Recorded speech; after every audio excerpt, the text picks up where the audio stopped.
Hello traders, how are you? कैसे हैं आप लोग? तो दोस्तों आइए आज का एनालिसिस करते हैं और देखते हैं कि कहाँ पे हमें कमाने के मौके मिलेंगे, क्या मार्केट में मूवमेंट रहेगी। दोस्तों जब हमने प्रीवियस एनालिसिस किया था और आपको ये बता दें कि डॉलर इंडेक्स में हमने आपको ये भी बोला था कि जब तक ये 105.60 का लेवल के नीचे क्लोजिंग नहीं देगा तब तक आपका ये वीक नहीं है, ठीक है ना। और अभी ये ऊपर जा रहा है और जब भी ऐसा सिचुएशन बनती है, जब भी ये ट्रायंगल पैटर्न टाइप का बनता है स्टेप से, और उसके बाद अगर ये वाला जो नेकलाइन है ब्रेक नहीं होता और ऊपर की तरफ भग जाता है तो उस केस में 90% प्रोबेबिलिटी यही होती है कि ये प्रीवियस हाइस को ब्रेक करेगा। लेकिन अभी जो मूवमेंट इसने दी है यहाँ पे और ये नीचे जो आ रहा है, तो ये थोड़ा सा ट्रेंड मेरे को थोड़ा सा डाइसी लग रहा है।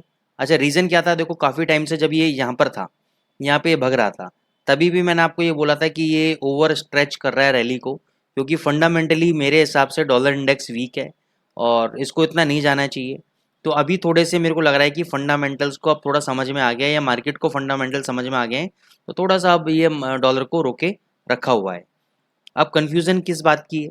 कन्फ्यूज़न इस बात की है कि इसको हम आ जाते हैं डेली चार्ट पे लेकर।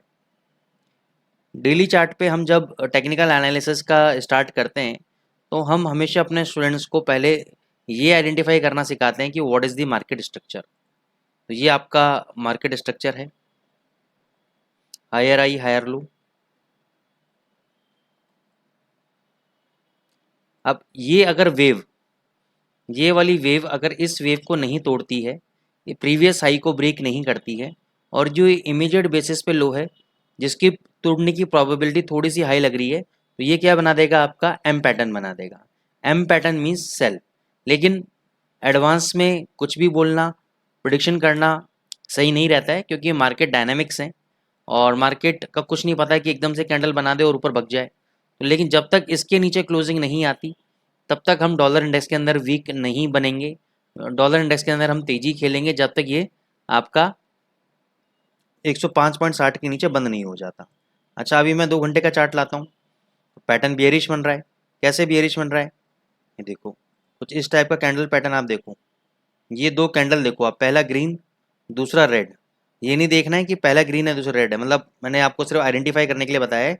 इनका स्ट्रक्चर देखो आप, पहले कैंडल का विक देखो और दूसरे कैंडल का रेड कैंडल की रन देखो। ऐसी सिचुएशन यहाँ देखो, पहले कैंडल का विक देखो और दूसरे कैंडल की रेड कैंडल की लेंथ देखो आप। तो इस टाइप से ये लग रहा है, इसे ऊपर गया तो यहाँ से ऊपर गया, फिर ये नीचे आएगा, इसका लो तोड़ेगा, तो ये तोड़ के वापस इस लेवल को टेस्ट कर सकता है।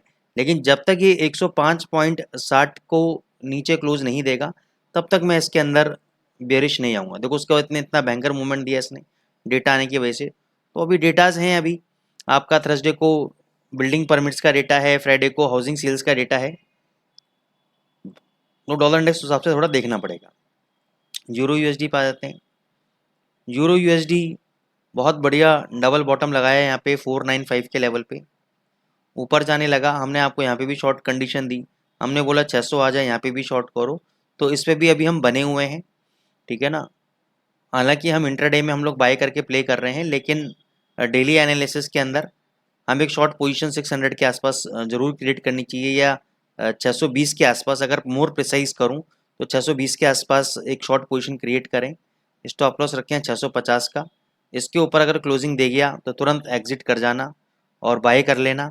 फिर वहाँ से कोई भी डिप मारता है, 50 पिप का भी डिप मारता है तो भी बाय करना, क्योंकि फिर ये वहाँ से 750 जाने के लिए तैयार हो जाएगा, ठीक है। अब हम आते हैं जीबीपी यूएसडी पे। अब देखो जिस हिसाब से यूरो चला, जीबीपी यूएसडी में अभी इतनी स्ट्रेंथ नहीं आ रही है, ठीक है ना, तो इसमें भी कुछ कहना मुश्किल है, इसको हम छोड़ेंगे। एयूडी यूएसडी में हम स्ट्रॉन्ग बैठे हुए हैं, काफ़ी टाइम से पोजीशन हमारी स्ट्रॉन्ग चल रही है। जब ये 629085 आया था तभी भी बोला था मैंने, जब ये आया तभी भी बोला मैंने, डबल बॉटम लगाया, यहाँ से देखो वापस ऊपर जा रहा है। तो अब जिस हिसाब से ऊपर जा रहा है, हो सकता है एक बार डिप मार दे 6350 तक, लेकिन मेरे को लग रहा है 6420 से पहले अभी ये नहीं रुकेगा। 6420 तो ये जाके रहेगा आपका, ठीक है।